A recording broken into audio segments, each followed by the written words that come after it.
Thank you for tuning in to the best parenting show on the internet, Post Daily Dose. It's the Post.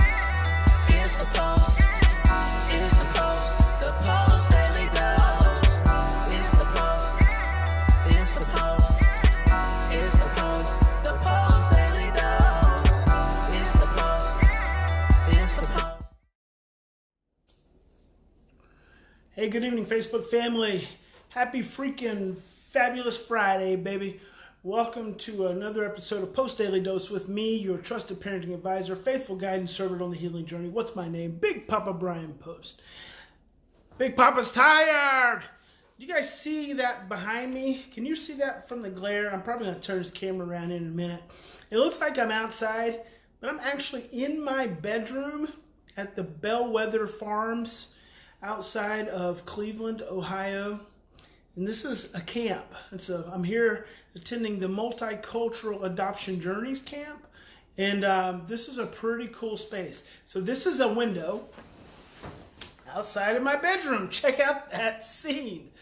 Look at that. Is that not amazing? It's just a huge window. I mean, I'm trying to see. I'm turn this a little bit. Hey, look how big that window is. And it's also a very cool room. So if I just turn this around here, see my trusty little bed there, and you see, look at that wall. Isn't that just awesome? Just that wood, I just love that. So, and then over here in the corner, I have a nice little rocking chair. Ha ha! Sit in that rocking chair and rock like an old man. Old big Papa Post. So, yeah, I'm a little tired. It was a good day today. Got to shed and spread some love to some adoptive families, which was awesome, but I'm wore out.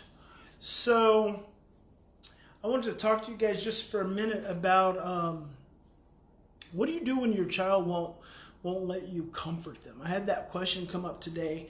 So I did a keynote talk, which was 2 hours, and then I did 2 breakout sessions that were an hour long each, which were just small group Q&As, 10 parents. And one of the moms asked, what do you do when your child won't let you comfort them? And actually, the question came up with a couple of parents. And it's an interesting question because we as parents become very emotional and anxious when our children don't let us comfort them in their upset. And so the dynamic is interesting because as they, hey Lorenzo, happy Friday to your brother. The dynamic is interesting because we have a tendency to get more anxious. So if your child is in a place of discomfort, if they're in a place where they need comfort, that tells you they're in a place of stress. And so they're stressed out, and like most of us, when we're stressed, like what's some of the first things that we start doing? We stop making eye contact. We stop wanting to listen. We don't want to be touched. We don't want to be close to anyone. A lot of times we just want to be left alone. You ever had that experience? Do you know why you don't want to make eye contact when you're stressed or when you're upset? It's because eye contact is one of the most direct ways to stimulate the amygdala, and your amygdala is already activated when you are in a state of stress. And so between activating the amygdala and the frontal lobe, eye contact becomes really stressful because it's more sensory stimulation that we have to take in, and that's why we stop making eye contact when we're stressed. Now, unfortunately, a lot of professionals have misconstrued that and they've led us to believe that when a child's not making eye contact, it's because they're being disrespectful or they're ignoring us. It has nothing to do with that at all. The same can be said about not wanting to be touched. The skin is the biggest organ in the entire body. It has as many receptors. Your skin has as many receptors as your brain does. So oftentimes, the last thing we want to do when we're really in a state of distress is be touched. It just increases our overwhelm. So what I reflected back to the mom, number one, is I asked her, how do you feel when your child won't let you comfort them? And the first mom number one, was her response is, I feel helpless. And she started to cry because she said, I just want to make him feel better. And I said, how long have you wanted to take care of everyone else's feelings?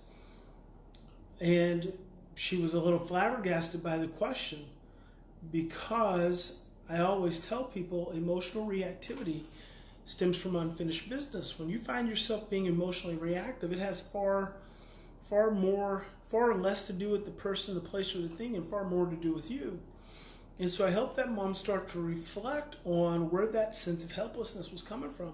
And another mom, she brought up a similar themed question. She said, well, he never wants me to touch him, and he's never going to be a cuddly kid. And she was talking about a 5-year-old. And I said, well, we have to be really careful about the words we use, because 5 is really young to use the word never. And she said, well, he was that way when he was 6 months old as a baby. And I said, 5 is still really young to use the word never. I said, what if we said, instead of never, it's going to take time for my child to become my cuddly, snuggly bear. And instead of feeling rejected, I'm going to learn and keep practicing how to be a snuggly, cuddly bear parent.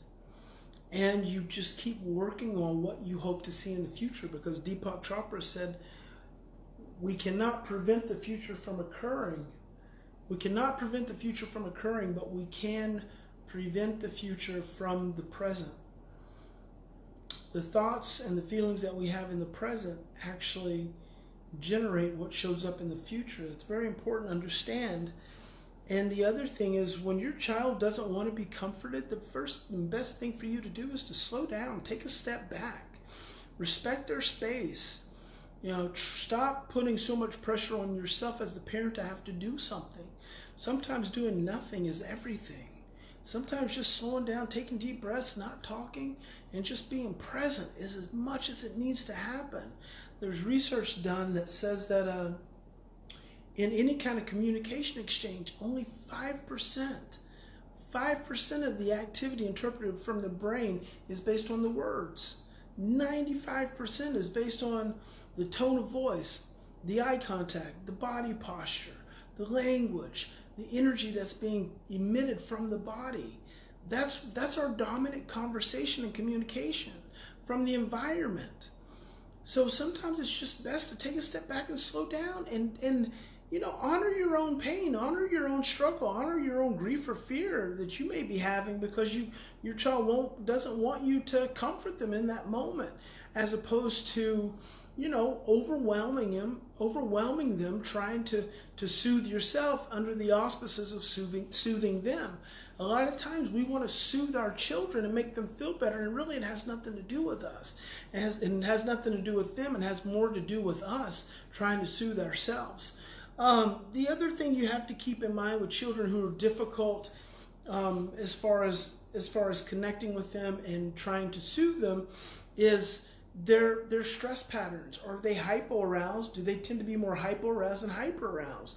Hypo-aroused children, in their sensitivity, they get overwhelmed, and when they get overwhelmed, they withdraw. And when they withdraw, if that makes us anxious as a parent and we go forward towards them even more, it's just going to create more of an overwhelming scenario and dynamic. So that is also something for you to keep in mind, and always keep in mind that whatever behavior your child is demonstrating really has nothing, very, very little to do with you, and far more to do with what they've experienced in their own histories. Because when the child becomes stressed, that amygdala opens up that brainstem, and that brainstem is where all their trauma and all their pain comes from. And that brainstem is what shades the lens through which they look at. And so when you become stressed, I told the audience today, when your child is misbehaving and they're operating from a place of stress, and then you become stressed too, you make it almost impossible to help them heal the most wounded parts of themselves. You make it almost impossible for them to heal their brain, and that's what has to happen. This is not just a behavioral issue. This is a brain issue. We have got to change our children's brains, and in order to change our children's brains, we have to change ours. So the hard work and the majority of the work starts with ourselves. The repetitions and different patterns we create for ourselves, which then allow us to create those things, repetitions and patterns for our children. So again, that's something to keep in mind. So that's good. Take a minute. Hey, Leslie, look forward to seeing you next month too. Take some time and listen to this again, what I'm telling you, especially if you're feeling overwhelmed by your children's, withdrawing, isolating behavior. Remember what I talk about when I tell you guys about a turtle child and how we shut down and constrict. Hey, good evening, Kirsten. When we shut down and we constrict into survival and going after that child usually only creates more stress and more anxiety. So remember, guys, in any given situation, we always have two choices. We can continue to operate from our same blueprints and imprints of stress and fear and overwhelm and get scared and go after our children and get disconnected and misattuned, because sometimes we think that going after them harder means we're being better parents. Chill, relax, slow down. Sometimes going after them harder is just meaning that's you're just that more anxious and that much more stressed, which then you're just going to be generating that much more stress. Or we got to learn to stop, slow down, take 3 to 10 deep breaths, and choose love. And I hope you guys choose love. I hope you have a fantastic weekend. I'm actually in this beautiful location tomorrow, and I don't have to lecture. So I just get to hang around and chop it up with some of the parents and hopefully give them some things to think about and recharge my own batteries, because Big Papa's been running hard. I've been burning at both ends of the candle. So I'm going to look forward to that little bit of relaxation time tomorrow. So I hope you guys have a good weekend. God bless you. I love you. And I will be talking to you very soon. See you Monday.